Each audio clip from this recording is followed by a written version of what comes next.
श्रोताओं नमस्कार। निशा नैयर का एक और नई कड़ी के साथ आपसे जुड़ रहे हैं कार्यक्रम कोरोना से जंग जनता के संग। श्रोताओं, राष्ट्रव्यापी लॉकडाउन को खोलने के पहले चरण के साथ देश ने आगे बढ़ना शुरू कर दिया है। साथ ही कोरोना संक्रमण की चुनौतियां भी दिनों दिन बढ़ रही हैं। अपने छत्तीसगढ़ की ही बात करें तो हमारे यहाँ कोरोना संक्रमितों की संख्या जिनका उपचार जारी है 400 से ऊपर हो गई है और ये चुनौती अभी भी बढ़ते क्रम में जारी है। इसीलिए अभी और अधिक सतर्क और सजग होकर चलने की आवश्यकता है। केंद्र सरकार ने कोरोना संक्रमण के प्रबंधन के लिए राष्ट्रीय दिशा निर्देश जारी किए हैं, जिनका हम सबको पालन करना है। इस बीच प्रवासी श्रमिकों के आने का सिलसिला भी प्रदेश में लगातार जारी है, जिससे एक चुनौती ये भी सामने आ रही है कि इतनी बड़ी संख्या में श्रमिकों के स्वास्थ्य संबंधी जांच के साथ साथ उन्हें रोजगार उपलब्ध कराया जाए ताकि उनकी आजीविका भी चलती रहे। इस संबंध में प्रदेश के स्वास्थ्य और परिवार कल्याण मंत्री टी.एस. सिंहदेव ने आकाशवाणी समाचार को बताया। जितने प्रवासी साथी अभी बाहर से आ रहे हैं और क्वारंटीन सेंटर्स में हैं, एक तो सबके जॉब कार्ड बनाने के लिए भी पहल हो रही है और जॉब कार्ड के साथ में उनके स्किल के अनुसार, उनकी क्षमताओं के अनुसार भी 40 बिंदु का एक डाटा है, हर व्यक्ति का भरवाया जा रहा है। ऑनलाइन उसकी जानकारी एकत्रित की जा रही है। कोई भी उनकी जो विशेष स्किल है जिस कारण से वो जॉब के लिए बाहर गए होंगे, तो उनको कहाँ पर हम मौका दे सकते हैं, ये मैपिंग की जा रही है। कोविड का इलाज नहीं है, एक ये हमको सत्य, कड़वा सत्य है, लेकिन ये स्वीकार करना चाहिए कि अभी तक दुनिया कोविड का इलाज नहीं ढूंढ पाई है। प्रयास चल रहे हैं, रिसर्च चल रही है, तेजी से काम हो रहा है और हम सब उम्मीद लगाए हैं कि इलाज हमको मिल जाए इसका। तब तक के लिए व्यवस्था बनाई हुई है अलग से कोविड पॉजिटिव पेशेंट्स को रखने के लिए।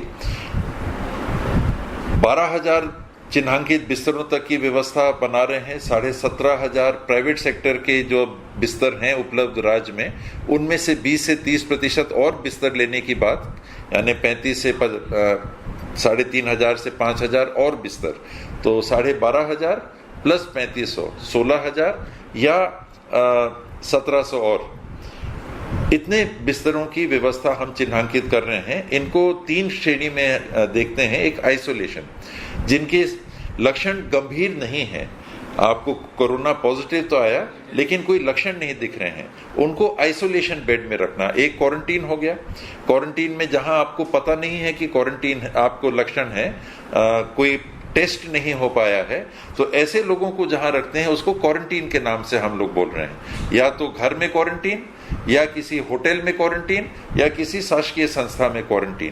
क्वारंटीन मतलब आपका कोरोना पॉजिटिव है, ये जानकारी अभी नहीं हुई है। फिर जैसे लक्षण आते हैं तो आपका टेस्ट होता है। गर्भवती महिलाएं हैं, उनके लक्षण की जरूरत नहीं है, सभी गर्भवती महिलाओं का टेस्ट होना चाहिए। सांस लेने की दिक्कत, कोई आपको बीमारी लंग्स की हो, कभी आपको निमोनिया हुआ रहा हो, या दूसरी बीमारियां, हार्ट की बीमारी रही हो, डायबिटीज है, ऐसी बीमारी है, ऐसे लोगों को जिनकी हिस्ट्री है बीमारी की, उनका टेस्ट करा लेना। अगर आप नेगेटिव आए तो क्वारंटीन, सरकारी क्वारंटीन या होम क्वारंटीन या पेड क्वारंटीन, और अगर पॉजिटिव आ गए तो अस्पताल की तरफ। अस्पताल में 3 सीढ़ियां हैं। पहली सीढ़ी आइसोलेशन वार्ड की, जहां पृथक से आपको रखा जाएगा। आइसोलेशन मतलब अलग से रख लिया आपको, और वहां आपकी देखभाल होगी, देखेंगे आपकी सिम्टम्स बढ़ तो नहीं रहे हैं, जो टॉनिक वगैरह दिया जा सकता है या कुछ ऐसी गोली जो आपको मदद कर सकती है, इलाज नहीं, मदद, टॉनिक के रूप में उसको मानना चाहिए। आपकी लड़ने की क्षमता, शरीर की कोई चीज बढ़ा सके, वैसी दवाइयाँ या हल्दी, दूध में इत्यादि भी अब लोग बात करने लगे, कोई भी चीज जो इम्यून सिस्टम को मजबूत कर सके। तो आइसोलेशन, ये जो मैंने 12,000 बिस्तर बताए, इसमें से 80-90% आइसोलेशन के ही बेड्स होंगे। फिर आईसीयू, जहां गंभीर स्थिति आपकी ज्यादा गंभीर हुई, एक तो आप संक्रमित हुए, पॉजिटिव आ गए, लक्षण ज्यादा नहीं है, आइसोलेशन में रहने पे दिक्कत हो रही है, आपको सांस लेने में दिक्कत हो रही है, या बुखार हो गया खांसी के साथ में, अलग अगर करने की जरूरत आई, आपको सांस लेने में खास करके दिक्कत हो रही है, तो आईसीयू में, जहां ऑक्सीजन आपको उपलब्ध होगा। आईसीयू मतलब ऑक्सीजन, आइसोलेशन बेड में ऑक्सीजन की जरूरत आपको नहीं पड़ रही है। जब आप आईसीयू में पहुंचे तो आईसीयू में आपको ऑक्सीजन या तो सिलेंडर से या पाइप से। तो ऐसे बिस्तर जो चिन्हांकित करके रखे हुए हैं 2-1000 के आसपास होंगे वहाँ, और उन्हीं में 922 अभी वर्तमान में हमारे पास वेंटिलेटर है कि अगर बहुत गंभीर स्थिति आपकी हो गई और वेंटिलेटर से आपको सांस लेते रहें आप, उसकी मदद करने की जरूरत हो रही है, तो 922 हमारे पास वेंटिलेटर हैं। 300 उसमें से चाइल्ड वेंटिलेटर हैं और 622 बड़े वेंटिलेटर हैं जो प्राइवेट सेक्टर और सरकारी सेक्टर के मिला के ये हमारे पास उपलब्ध हैं। ऑक्सीजन और वेंटिलेटर हमको समय देता है। हमको सांस लेने में दिक्कत हो रही है, हमारे फेफड़े बैठ सकते हैं, हमारे को हृदय रोग रुक सकता है। तो अपने अंदर की ताकत हमको कोरोना से ठीक कर दे, उसके लिए हमको समय चाहिए। तो ये जो ऑक्सीजन है, जो टॉनिक है, वो हमको समय देता है। तो ऑक्सीजन भी हमको समय देगा कि उतना समय आप बदन संघर्ष करेगा और ठीक हो जाएंगे तो आप अच्छे हालत में फिर आइसोलेशन पे आ जाएंगे। नेगेटिव आएंगे तो आपको छोड़ा जा सकता है। इसमें भी अलग अलग प्रकार से अब भांपा जा रहा है कि पहले टेस्ट करके नेगेटिव आया 2, तब आपको छोड़ते थे। अब ये कहा जा रहा है कि 2 टेस्ट करने की भी जरूरत नहीं है। नेगेटिव आया और उसके बाद अगर इतने दिनों तक आपको कोई लक्षण नहीं दिख रहे तो आपको छोड़ा जा सकता है। तो ये कई समय के साथ में, अनुभव के साथ में, वैश्विक अनुभव, देश का अनुभव, तो ये एक प्रोटोकॉल हमारे पास आते रहते हैं, काम करने के तरीके हमारे पास आते रहते हैं और उस हिसाब से हम लोग चल रहे हैं। श्रोताओं, छत्तीसगढ़ में डॉक्टर भीमराव अंबेडकर स्मृति चिकित्सालय रायपुर, जगदलपुर और रायगढ़ मेडिकल कॉलेज के साथ साथ अखिल भारतीय आयुर्विज्ञान संस्थान एम्स में कोरोना वायरस की RT-PCR जांच हो रही है। साथ ही रायपुर के लालपुर स्थित लैब में ट्रू नॉट विधि से सैंपल जांच भी की जा रही है। कोविड-19 के उपचार के लिए प्रदेश के 10 डेडिकेटेड अस्पतालों में 2000 बिस्तरों की व्यवस्था भी की जा रही है। साथ ही रायपुर स्थित अखिल भारतीय आयुर्विज्ञान संस्थान एम्स में कोरोना संक्रमितों का संपूर्ण इलाज भी हो रहा है। कोरोना की जांच उपचार के साथ साथ कुछ अन्य महत्वपूर्ण बातों पर आकाशवाणी समाचार प्रमुख विकल्प शुक्ला ने बात की अखिल भारतीय आयुर्विज्ञान संस्थान एम्स रायपुर के निदेशक डॉक्टर नितिन एम नागरकर से। डॉक्टर नागरकर, आकाशवाणी समाचार के इस विशेष भेंटवार्ता कार्यक्रम में हम आपका स्वागत करते हैं। जी, धन्यवाद। सर, इस समय लोगों के मन में जो सबसे बड़ा सवाल है वह यह है कि 24 मार्च के बाद से देश भर में लगातार लॉकडाउन रहा है, लेकिन इसके बाद भी जो कोरोना संक्रमित मरीज हैं उनकी संख्या में लगातार इजाफा हो रहा है। इसकी सर क्या वजह हो सकती है? देखिए, ये तो पहले से ही पता था कि जैसे जैसे लॉकडाउन खत्म होने वाला है और जैसे जैसे लोगों की, पब्लिक की मूवमेंट चालू हो जाएगी जी, तो केसेस की संख्या, क्योंकि कहीं न कहीं पे वो कांटेक्ट में किसी पॉजिटिव केस के आते हैं जी, तो संख्या बढ़ती है जी। प्लस अब हम जानते हैं कि ये जो अपने वर्कर्स थे जो अलग अलग राज्यों से अपने अपने राज्यों में गए हैं जी, क्योंकि उनको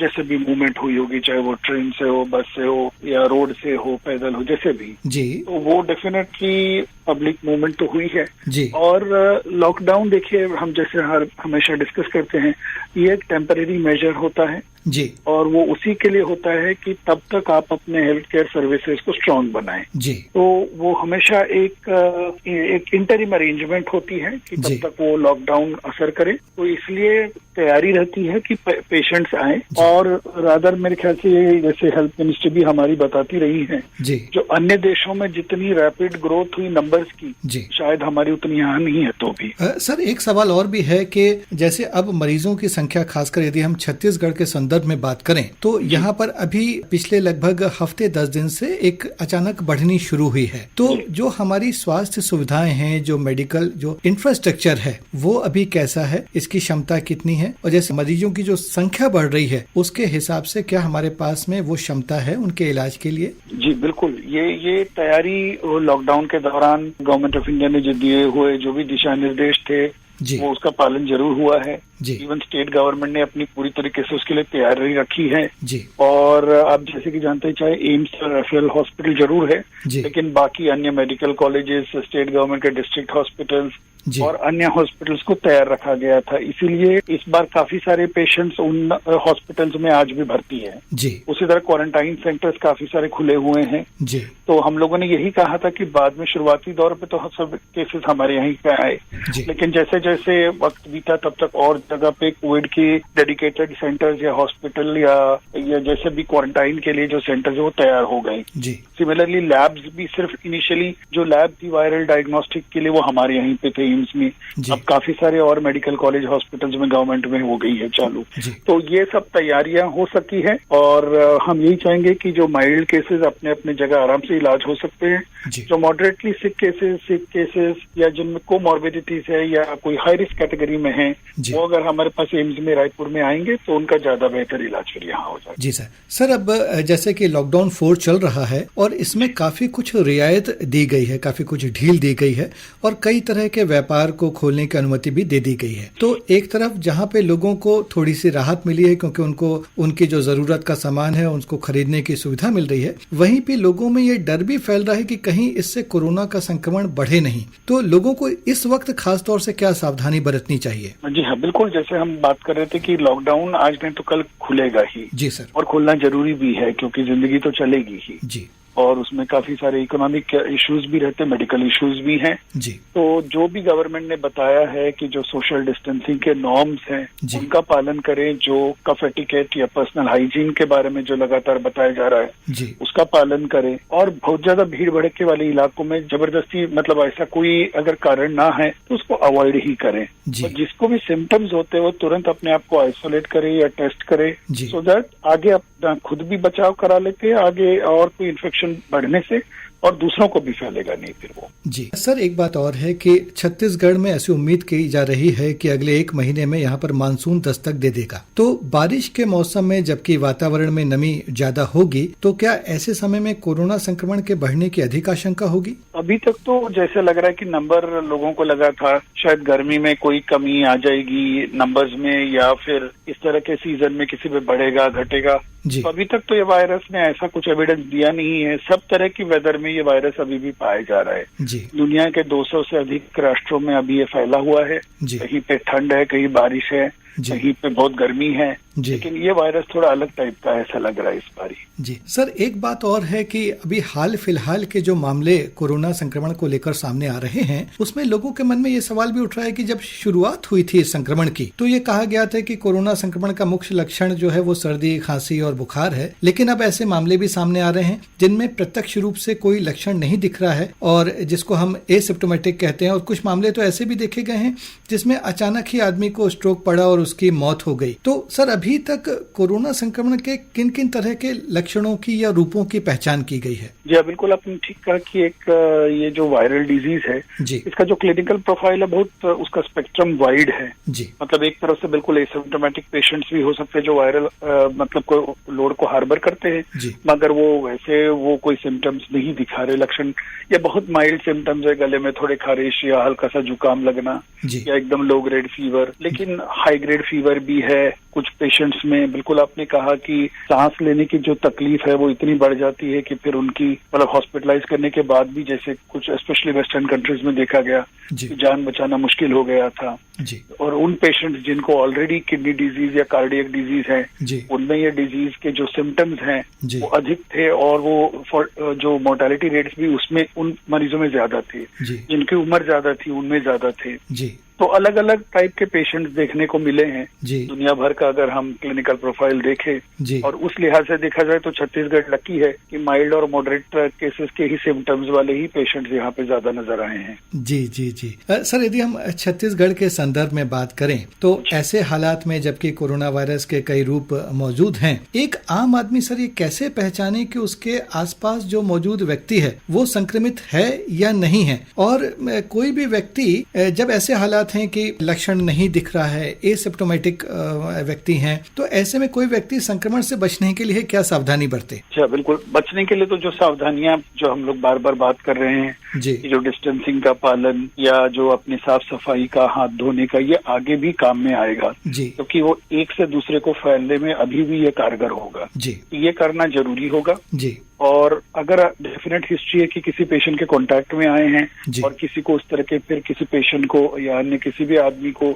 या लेडी को इस तरह के सिम्टम्स अगर डेवलप होते हैं जी, तो वो भी अपना जाके जांच कराए। जी, और किसी भी तरह के कोई रेस्पिरेटरी सिम्टम्स हो या फीवर हो, बॉडी एक हो, जी, वायरल टाइप के जैसे जो सिम्टम्स या इवन नौशिया, वॉमिटिंग, डायरिया हो, तो जरूर अपनी जांच करा ले जी, क्योंकि वो रिस्क तो है, कब एक्सपोजर हुआ ये पता नहीं रहता है। जी, जी, जी, डेफिनेटली मेडिकल अपने एडवाइस लेनी चाहिए ऐसे केस में। जी। और बाकी जो जैसे मैंने बताया वो सब उसका पालन जरूर करना है। जी सर, ऐसे व्यक्ति जिनमें कोरोना संक्रमण के कोई लक्षण दिखाई नहीं देते हैं लेकिन वो संक्रमित होते हैं, जिन्हें हम असिम्प्टोमेटिक कहते हैं, तो ऐसे व्यक्ति से किसी दूसरे व्यक्ति में संक्रमण किस तरह से लग सकता है? क्योंकि आमतौर पर हम कहते हैं कि ड्रॉपलेट से लगता है, कण से लगता है, यदि सर्दी कोई खांस दे या छींक दे, लेकिन ऐसा व्यक्ति जो है वो तो ना तो खांसेगा ना ही छींकेगा, तो उससे फिर संक्रमण लगने की जो आशंका है वो किस तरह से होती है? तो मान लीजिए उन्होंने जैसे कोई दरवाजे का डोर का हैंडल को टच किया जी, या कोई कुर्सी को टच किया जहाँ पे अगले किसी व्यक्ति ने उसको छुआ जी, या पेन को छुआ, मोबाइल फोन है, जी, तो इनको फोमाइट्स कहते हैं। तो फोमाइट्स वो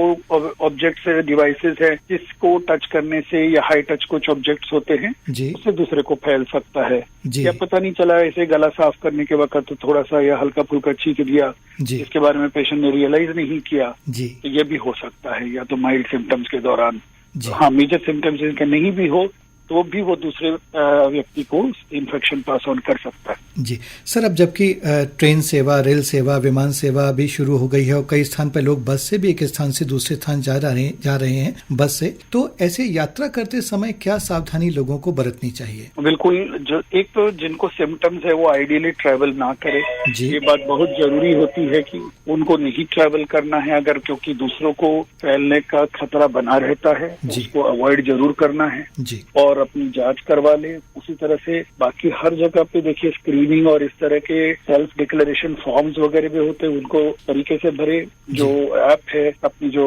आरोग्य सेतु वाली उसको भी फॉलो करें। जी, और जैसे कि आप जानते हैं कि मेजॉरिटी जगह पे एक सीट बीच वाली खाली छोड़ी जाती है, जी, ऐसे जगहों पे चाहे ट्रैवलिंग के दौरान जो जगह बैठते हैं वहाँ उसका पालन करें। जी, मास्क जरूर पहने, सभी मास्क पहने जी, और कफ एटिकेट और पर्सनल हाइजीन का पालन करें। जी सर, जहाँ तक प्रिकॉशन की और सावधानी बरतने की बात है तो ये कहा गया है कि साबुन से हाथ धोए जाएं, सैनिटाइजर का इस्तेमाल किया जाए, लेकिन एक बात के लोगों के बीच में एक इसको लेकर भी भ्रम है कि सैनिटाइजर का अधिक इस्तेमाल करने से कहीं उनके स्वास्थ्य पर कोई बुरा असर तो नहीं पड़ेगा। तो सर, सैनिटाइजर का मतलब पहली बात तो जानना चाहते हैं कि सैनिटाइजर का कितना इस्तेमाल सही है, और दूसरा सैनिटाइजर का इस्तेमाल बेहतर है या साबुन से हाथ धोना बेहतर है? दोनों यूज कर सकते हैं। साबुन और पानी जो फ्री फ्लोइंग वाटर रहता है वो अवेलेबल हर जगह पे रहता है जी, तो उसमें कोई दिक्कत नहीं। आप अगर अपने घर में साबुन से और पानी से भी हाथ धोते बहुत इफेक्टिव है। जी, बहुत बार ट्रैवलिंग के दौरान हो सकता है आपके पास उसकी सुविधा ना हो, जी, तो सैनिटाइजर क्योंकि एक बोतल में आप छोटे बोतल में भी कैरी कर सकते हैं, जी, क्योंकि दिन में कहाँ हम छूते हैं हाथ, अगर खास करके जब बाहर निकलते हैं जी, तो ये पता नहीं रहता है। जी, कुछ ओवर यूज से कभी कभार हो सकता है थोड़ा हैंड में ड्राइनेस या इचीनेस हो, जी, तो उसके लिए मॉइस्चराइजर यूज करने से काम चल जाता है। अच्छा सर, दूसरी बात यह है कि क्योंकि अब लॉकडाउन में भी ढील दे दी गई है और लोग जो अपने घरेलू जरूरत का सामान है वो घर में ला रहे हैं, खाद्य पदार्थ ला रहे हैं, सब्जियां, फल, तो जो प्रिकॉशन है, मतलब उन जो वस्तुएं ला रहे हैं घर पर, उनको संक्रमण से मुक्त करने के लिए ये देखा गया है कि अलग अलग लोग अलग अलग उपाय, अलग अलग तरीके अपना रहे हैं। तो सर, ऐसी जो खाद्य पदार्थ लाएं घर पे, उनको संक्रमण मुक्त करने का सबसे अच्छा तरीका क्या हो सकता है? देखिए, जैसे कि जानते हैं कि अगर हम सब्जी या फलों की ही बात बोले तो स्पेशली इस सीजन में जब वाटर बॉर्न डिजीजेज खास करके या फूड बॉर्न डिजीजेज होते हैं जी, तो तो हम लोग हमेशा ही फल सब्जी को अच्छी तरह से धोते हैं जी। उसके बाद ही उसका सेवन करते हैं। ये बात आगे भी जारी रहेगी जी। और अगर मिल्क का पैकेट है तो उसको भी बाहर से धोया जा सकता है जी। तो अदरवाइज तो बहुत सारे लोग ग्लव्स का भी आजकल इस्तेमाल करते हैं, अगर वो कोई चीज करके बाहर जाते हैं तो उसका भी उपयोग किया जा सकता है। वैसे कोई जनरली डरने की बात नहीं है। जो हम लोग नॉर्मली केयर लेते हैं बाहर से, जो भी वस्तु जो हम लाते हैं खाने पीने की, वही हम आगे भी जारी रखें उसी तरह का केयर। जी। अच्छा सर, यदि कोई सामान कोई व्यक्ति लेता है और वो नगद लेन देन करता है तो क्या नोट से भी कोरोना संक्रमण फैलने की आशंका रहती है क्या? कुछ रिसर्च में तो बताया था कि ये कुछ सरफेसेस है, चाहे वो प्लास्टिक सरफेस, मेटल सरफेस और पेपर अलग अलग रह सकता है, लेकिन ऐसे उसमें कुछ डरने की बात नहीं है। इसलिए बार बार कहा जाता है कि वो सब करने के बाद आप रेगुलरली हाथ धोए और अपने फेस को ना टच करे, नाक मुंह को ना टच करे, तो इससे भी काफी प्रोटेक्शन मिल जाएगी। तो ऐसे अदरवाइज डरने की बात नहीं। जी सर, एम्स रायपुर में कई जो कोरोना संक्रमित मरीज भर्ती हुए वो कई स्वस्थ होकर घर लौट गए हैं और हम लोगों ने उन जिन्हें हम कोरोना विजेता कहते हैं उनसे आकाशवाणी समाचार ने बात की और सब लोगों ने एम्स रायपुर की जो सुविधाएं हैं उनकी भूरी भूरी प्रशंसा की है, बहुत दिल से प्रशंसा की है। सब ने कहा है कि इतनी अच्छी व्यवस्था उन्होंने कहीं किसी अस्पताल में नहीं देखी। तो सर एक सवाल और भी उठता है, यदि कोई कोरोना पॉजिटिव मरीज जो इलाज के बाद ठीक होकर अपने घर लौट जाता है तो कहीं ना कहीं समाज उसको लेके थोड़ा आशंकित भी रहता है। तो सवाल ये है कि क्या ऐसे मरीज में जिसको एक बार संक्रमण हो चुका है, क्या उसके दोबारा संक्रमित होने की आशंका रहती है? पहला सवाल, क्या उससे फिर से किसी को संक्रमण हो सकता है? और यदि इलाज के बाद, मतलब जब वो संक्रमण हुआ और उसका फिर इलाज हो गया, तो क्या उसके अंदर एंटीबॉडी विकसित हो जाते हैं? इसके बारे में भी थोड़ा सा बताइए। जी देखिए, एक तो सबसे पहले धन्यवाद कि लोगों ने जो यहाँ पे उनको जो केयर मिली हमारे सभी हेल्थ केयर वर्कर के द्वारा, तो उसके लिए तो धन्यवाद इन जो भी मरीजों को। और उसमें बिल्कुल स्टिग्मेटाइज नहीं करे ऐसे पेशेंट्स को, वो अपना इलाज करके यहाँ से निकल के जाते हैं, खुश होके जाते हैं और वो बिल्कुल एक आम आदमी की तरह फिर आपके सोसाइटी में रहेंगे। हाँ, हम लोग उनको शुरुआत में जरूर कहते हैं कि 2 हफ्ते के लिए क्वारंटाइन रखें, वो सेफ्टी प्रिकॉशन की तरह है, अदरवाइज उसके बाद तो बिल्कुल कोई दिक्कत नहीं है। और एक वायरल इन्फेक्शन है जो आता है और खत्म हो जाता है, उसको डरने की फिर बात नहीं है। रही बात ये पेशेंट्स जिनको कि एक बार इन्फेक्शन हो जाता है, जनरली उनमें IgE, IgM, IgG ये जो एंटीबॉडीज है ये तैयार हो जाती है और ये एंटीबॉडीज जो उनके उसमें बॉडी में रहती है उनको प्रोटेक्शन देती जरूर है। और इसी के वजह से एक प्लाज्मा थेरेपी भी जो दुनिया भर में ट्राई की जाती है, उसी कन्वालेसेंट प्लाज्मा थेरेपी को ध्यान में रखते हुए की गई है कि एंटीबॉडीज पेशेंट्स के अंदर तैयार होती है। तो यूजुअली ये वायरल जो है एंटीजन, उसके अगेंस्ट एंटीबॉडीज बनती है और वो एंटीबॉडीज काफी दिनों तक पेशेंट के अंदर रहती है। जी सर, आपने प्लाज्मा थेरेपी की बात की तो अभी हमें ये एक बहुत अच्छी खबर मिली है कि ICMR के मार्गदर्शन में देश के विभिन्न चिकित्सा जो संस्थान है उसमें प्लाज्मा थेरेपी को लेकर जो क्लिनिकल ट्रायल किए जा रहे हैं उसका हिस्सा अब एम्स रायपुर भी बन गया है। तो सर पहले हम जानना चाहेंगे, हमारे जो श्रोता हैं वो उनके मन में भी जिज्ञासा है कि ये प्लाज्मा थेरेपी क्या होती है और कोरोना के इलाज में ये कितनी कारगर साबित हुई है? जी हाँ, बिल्कुल। हम भी उस स्टडी के पार्ट है जो ICMR के द्वारा और भी अन्य मेडिकल संस्थान हैं यहाँ के भारत देश के भी और दुनिया भर। तो बेसिकली हमको यही होता है कि जब भी, जैसे मैंने बताया, वायरल इन्फेक्शन होने के बाद एंटीजन के अगेंस्ट एंटीबॉडीज बनते हैं।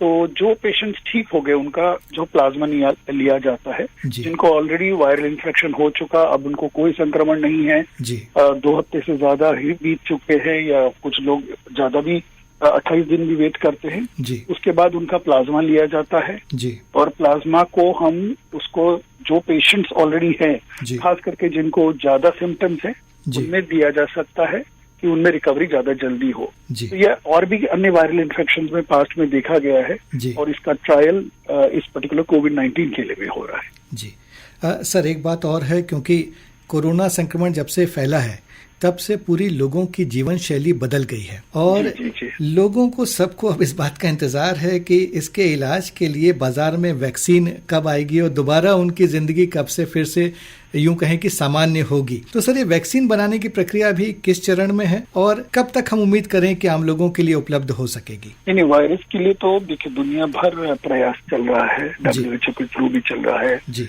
हमारी भी गवर्नमेंट यहाँ पे कर रही है, अलग अलग देशों में हो रहा है जी। लेकिन इसमें 6 से 9 महीने जरूर लगते हैं, उसमें काफी वैलिडेशन होती है जी, तो फेजेस होते हैं उनके, लेकिन वैक्सीन आएगा अभी, लेकिन उसमें थोड़ा वक्त जरूर लगेगा। सिमिलरली एंटीवायरल मेडिकेशन या कोई भी और मेडिकेशन जरूर इसके लिए आएगी। ये बात है कि हम जैसे कहते हैं कि क्योंकि ये बहुत जल्दी फैला, ज्यादा केसेस को इन्वॉल्व किया कुछ ही देर में, उतना टाइम नहीं मिला जितना कि वैक्सीन विकसित करने के लिए या एंटीवायरल ड्रग्स तैयार करने के लिए आने वाले टाइम में, लेकिन ये दवाइयां या वैक्सीन जरूर तैयार होगा जी। डॉक्टर नागरकर, इस कार्यक्रम के अंत में हम ये चाहेंगे कि हमारे आकाशवाणी के जो श्रोता हैं पूरे प्रदेश भर में इस वक्त आपको सुन रहे हैं, तो उनके लिए आप क्या संदेश देना चाहेंगे? जी हाँ, बिल्कुल, धन्यवाद। ये हमारा संदेश यही है कि ये भी एक अन्य वायरल इन्फेक्शन की तरह ही बाद में हो जाएगा, जैसे पहले लोगों को जिन वायरल इन्फेक्शन का खतरा लगता था जी। तो बिल्कुल इससे डरे नहीं। दुनिया भर हम लोग इसको देख रहे हैं कि लोग इससे ठीक हो रहे हैं। भारत देश में खास करके जो रिकवरी रेट्स हैं वो बहुत अच्छे हैं। छत्तीसगढ़ राज्य में रिकवरी रेट्स बहुत अच्छे हैं। हमारे मोर्टेलिटी रेट्स इस कंट्री के दुनिया के सबसे लोएस्ट मोर्टेलिटी रेट्स के लगभग हैं जी। तो अच्छा इलाज यहाँ पे है, सब सुविधाएं यहाँ पे हैं, तो बिल्कुल डरे नहीं, इलाज हो रहा है। बहुत बहुत धन्यवाद डॉक्टर नागरकर, आपने बहुत महत्वपूर्ण जानकारियां दी आकाशवाणी के श्रोताओं को। आकाशवाणी समाचार की ओर से हम आपका बहुत बहुत आभार व्यक्त करते हैं। धन्यवाद। श्रोताओं, प्रदेश में लगातार कोरोना से जंग जीतकर लोगों की ठीक होने का सिलसिला जारी है। कांकेर जिले के ऐसे ही एक कोरोना विजेता से बात की हमारे संवाददाता विजय पांडे ने। मेरा नाम मेनेंद्र कुमार साहू है, मैं ग्राम दसपुर का रहने वाला हूं। आपको कोरोना पॉजिटिव की जब ये खबर मिली तो आपको कैसा लगा? थोड़ा डर गया था मैं, क्योंकि ऐसा मेरे को समस्या ना था, नहीं पहले से ना कुछ नहीं था, तो मैं थोड़ा सा खबर सुन के शौक, थोड़ा डर लग गया था। आपका जो इलाज हुआ अस्पताल में वो क्या अनुभव रहा, कैसा अनुभव था आपका? ठीक था अस्पताल में इलाज। मनन जी, आप कोरोना जंग जीत करके आए हैं और आप आम जनता को क्या संदेश देना चाहेंगे? आम जनता को यही संदेश देना चाहता हूँ कि जो कोरोना महामारी का इतना बहुत सारा भय और बहुत सारी बातें बना के रखते हैं, आदमी अपने मन के से बहुत सारी बातें बोलते हैं, जिससे कोरोना पॉजिटिव तो परेशान रहता है, परिवार पूरा परेशान होता है, परिवार के प्रति आदमियों का सोच भावना बदल जाती है। सोशल डिस्टेंस बना के रखना बहुत जरूरी है, लेकिन भावनात्मक दूरी किसी से ना बनाए, वो उससे ज़्यादा आदमी परेशान और व्यथित हो जाता है, मानसिक रूप से भी और सही प्रकार से। मास्क पहने, सब करें, लेकिन भावनात्मक रूप से जुड़े रहें। लेकिन मैं चाहता हूँ कि मेरे साथ जो बीता, मेरे परिवार के साथ जो बीता, वो दूसरे के साथ ना बीते। अफवाहों पे बिल्कुल खंडन करते हुए, मतलब कोई अफवाह फैलाता है, बिल्कुल उसका दूसरे दिन खंडन किया जाए, जन समुदाय में एक सूचना प्रचित किया जाए कि ऐसा कुछ नहीं है, सब सामान्य रहें। ये भावना के साथ थोड़ा काम करें तो ज़्यादा अच्छा है। कार्यक्रम की आज की कड़ी से चलते चलते एक संदेश हमारे अंचल के नामचीन कलाकार से। आप हैं छत्तीसगढ़ की जानी मानी गायिका कविता वासनिक। छत्तीसगढ़ के सबो दीदी भैया और लइका सियान मन ला मोर जय जोहार। संगवारी हो, आप सब जन जानत हो कि अभी के समय में दुनिया के तमाम देश कोरोना बीमारी से जूझत हवे।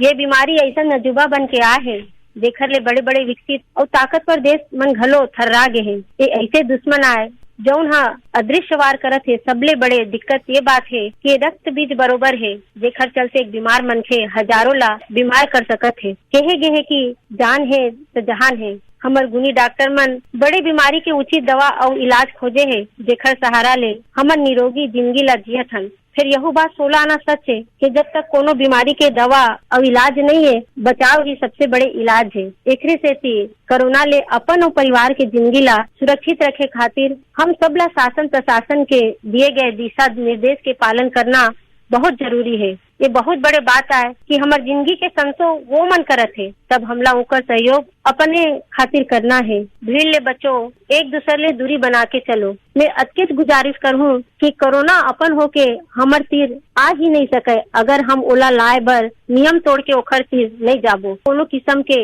अफवाह ले बचो, ना तो खुद पतियाओ व दूसर तीर अफवाह फैलन दो। बचाव ही समझदारी है। धीरज के साथ हम सबला मिलके कोरोना ला हराना है। इखर साथ में अपन 2 लाइन आप मन ला सुनावत हो।